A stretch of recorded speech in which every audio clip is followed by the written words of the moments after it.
Boy, our lovable little boy. Wait a minute. Ay!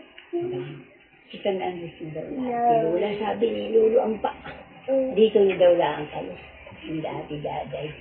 Huh? May tulog pa ng God si Lulu. Mommy, Kasi how many days before Christmas? It's already how many days? This now is November. I don't know what that 26. date is. What date is now? 26? It's sooner na. After 4 days, 26, 30.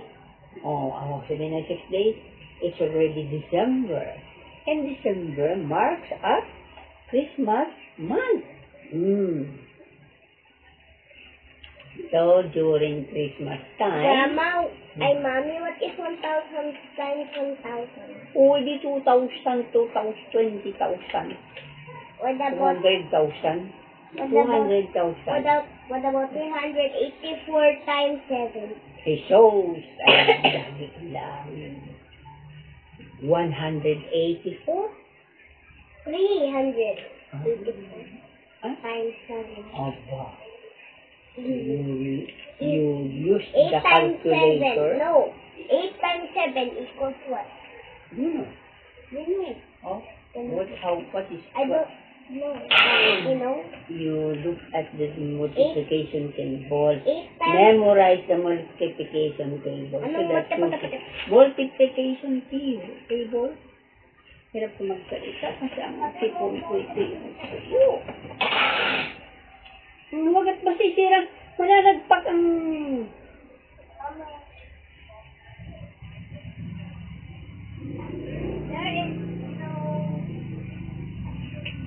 Happy. Mommy, I memorized Ay, baka na naman maguguli ang gabi na. Huwag nang gulo-gulohin yan at ako magagalit na.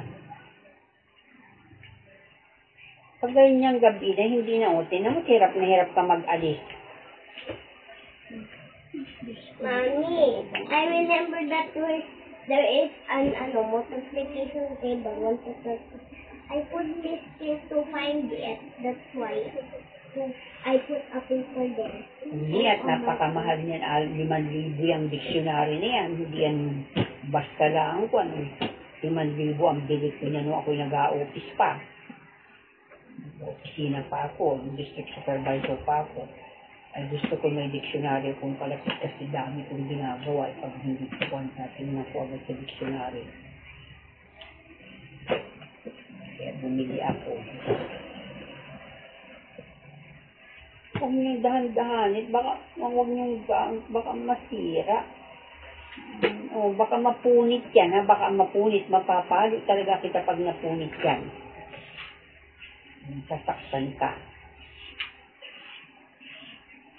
Napunitan na nga yan. Akin lang ang nilagyan ng tape.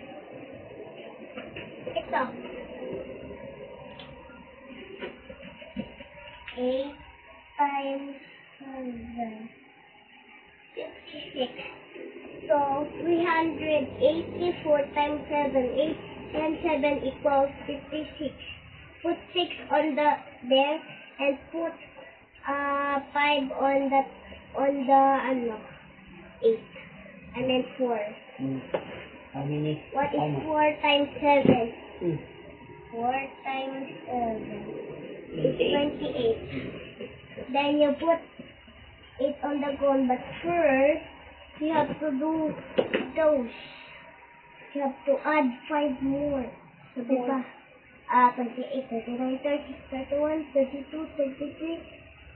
I did the answer is 33. Then you put a 3 on the ground and I put the 3 on the 3. 3 times 7 easy. It's 21. Yeah. Then you add 22, 23, 24.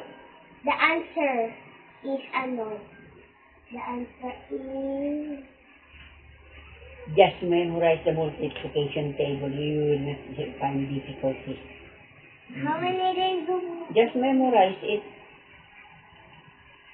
You can click. Hindi na wink of an eye. You can answer. Very easy if you memorize that. During our time, most of